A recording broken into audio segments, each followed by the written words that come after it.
Vous êtes bien sur la télévision du Burkina. Bienvenue à cette session d'information. Les titres.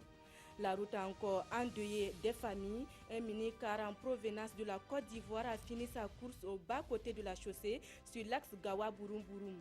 Bilan de l'accident, 3 morts et 21 blessés. Images et commentaires du drame dans ce journal.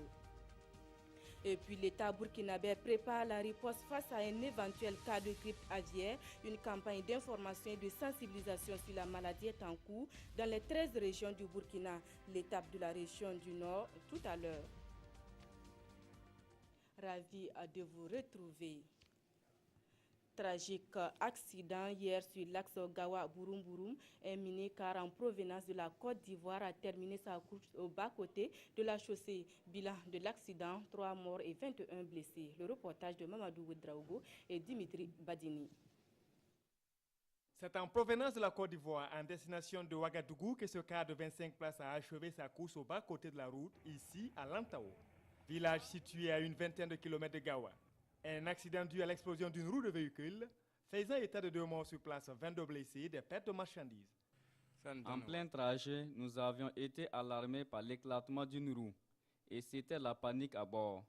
Le chauffeur a tenté d'immobiliser le car jusqu'à ce que le véhicule se renverse.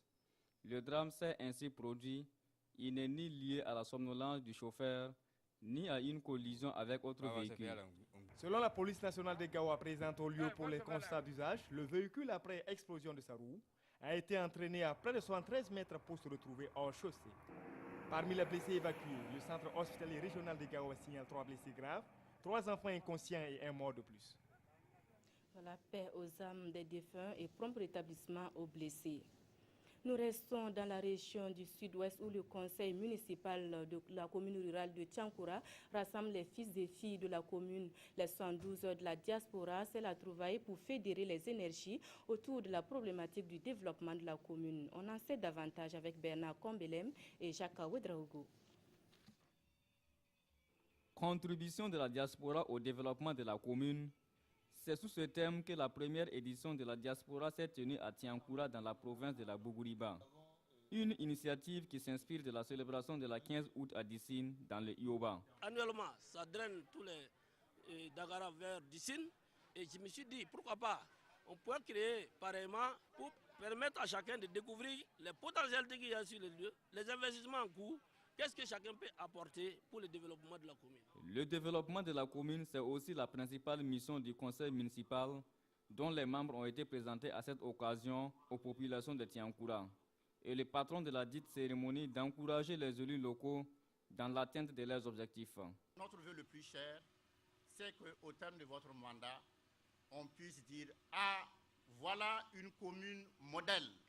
Mais vous ne pourrez le réussir que, comme je vous l'ai dit, si vous vous sentez soudés et que ensemble vous teniez la main pour vous dire ce qui vaut ici à Tiankoura. Ce n'est pas les divergences, c'est ce que nous allons apporter comme contribution, comme effort personnel pour qu'ensemble notre commune puisse s'édifier dans le sens du programme gouvernemental. La finale de la Coupe du Maire a mis fin à cette première édition de la diaspora à Tiankoura. Une finale remportée par l'équipe de Djigourao face à celle de Orkounou.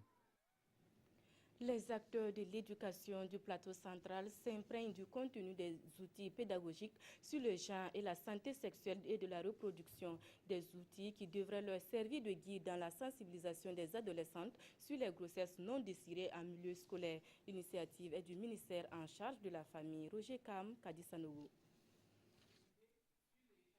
Selon l'enquête démographique de 2010, une fille sur 10 est déjà en activité sexuelle avant l'âge de 15 ans.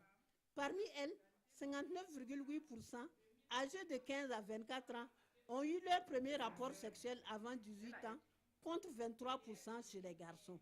Face à ce constat, il est impérieux de fédérer les actions afin de freiner le phénomène. D'où l'objectif de cette étude sur la santé sexuelle et de la reproduction.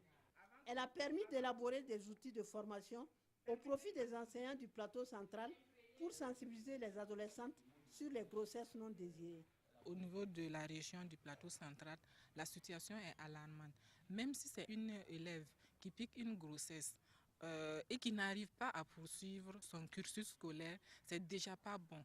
Mais si on dépasse même une personne, c'est déjà important qu'on mène des actions pour enrayer le phénomène, passer l'information aux enseignants de la disponibilité de l'outil, qu'ils s'approprient l'outil pour pouvoir s'en servir dans leur milieu de travail qui est l'enseignement et qui sont en contact avec les élèves. Cet atelier de vulgarisation des outils pédagogiques sur le genre et la santé sexuelle et de la reproduction permettra aux enseignants d'être mieux outillés pour contribuer à lutter efficacement contre ce phénomène qui impacte négativement sur la réussite des jeunes. Cap à présent sur Waïguia où la campagne d'information et de sensibilisation sur la grippe aviaire a fait une halte. Il s'agit pour les techniciens du ministère des Ressources animales d'outiller les éleveurs de la région sur la prévention de la grippe aviaire et la riposte en cas d'éventuel cas de grippe aviaire. Des précisions avec Irénée Kabouré et Tounaba Chantal Sawadougou. La grippe aviaire se manifeste par la mort subite de la volaille et par le caractère contagieux qui fait qu'elle se propage rapidement. Elle doit être obligatoirement constatée et déclarée par les services vétérinaires. Cette campagne nationale d'information et de sensibilisation a pour but de préparer les aviculteurs, les commerçants, l'administration et les agents de sécurité à une prévention et une riposte efficace contre la grippe aviaire. C'est avoir un bâtiment et à l'entrée du bâtiment, ce qu'on appelle un pédiluve, un bac avec un désinfectant, où avant d'entrer, on met ses pieds dans ce bac qui sont désinfectés. À la sortie également, on met les pieds dans ce bac. Dans les élevages modernes, carrément, ils sont bien rodés.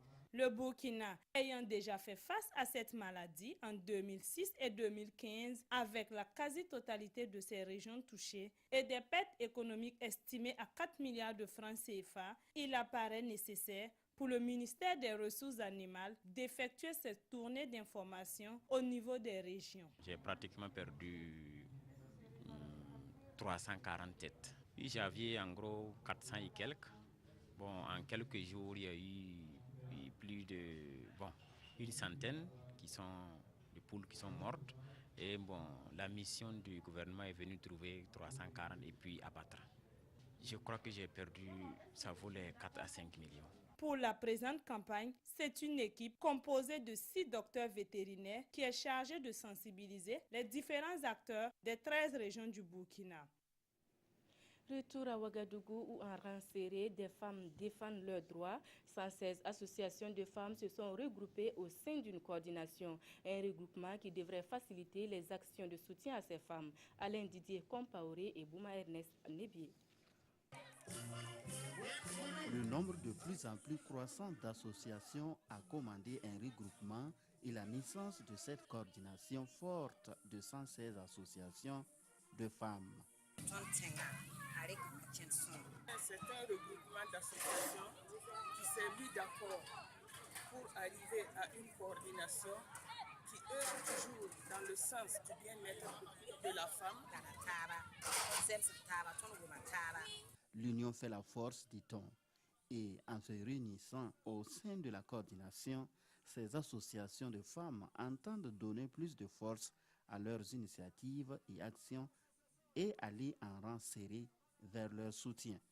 Là où il y a la femme, il y a des problèmes. Il est de notre devoir de donner des conseils à ces jeunes femmes qui veulent accompagner le plan national de développement économique et social à travers leurs actions dans l'arrondissement. C'est des exemples comme ça que nous allons soutenir. Nous connaissons les difficultés et nous ne pouvons pas les énumérer ici, mais elles sont énormes. Mais nous allons essayer, avec l'appui de Dieu et vraiment les plus hautes autorités qui nous soutiennent, pour que vraiment tout ce que nous avons pris comme engagement, que ça soit respecté. Et tous ceux qui se sont déjà engagés d'une manière ou d'une autre, aux côtés de la coordination, ont vu leurs actes salués à travers des attestations de reconnaissance. L'idée d'une telle coordination est un exemple qui, de l'avis des invités, doit être suivi pour éviter de disperser les énergies dans des entreprises solitaires.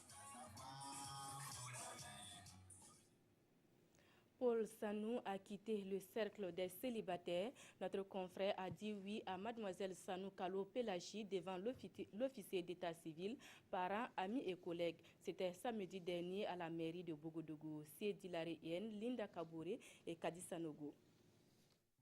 C'est l'aboutissement d'une histoire d'amour entre un journaliste et une gendarme. Paul Sanou et Kalo Pelagie Sanou se sont jurés amour et fidélité devant le maire de l'arrondissement 5 de Ouagadougou. De nombreux parents, collègues et amis se sont mobilisés pour être témoins de la signature de l'acte de mariage entre les deux tourtereaux qui ont choisi le régime de monogamie bien commun. Pelagie Kalo. Présente. On ne veut pas pour époux. Monsieur Sanon Paul ici présent. Oui, je le veux. On ne veut pas pour épouse. Mais mademoiselle Sanon Pelagie Kalo ici présente. Oui.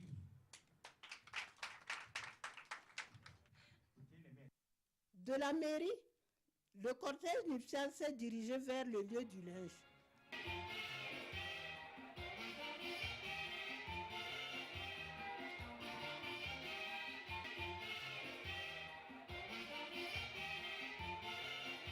Entre coupures de gâteaux et dégustation de différents mets, les nouveaux mariés et leurs invités ont esquissé quelques pas de danse pour manifester leur joie pour cette union qu'ils espèrent heureuse. Voilà, heureux ménage au couple Sanou. C'est tout pour ce journal. Merci de l'avoir suivi. L'info revient à 20h avec Nathalie Kaouri. Excellente soirée en compagnie des programmes de la télévision du Burkina. À demain.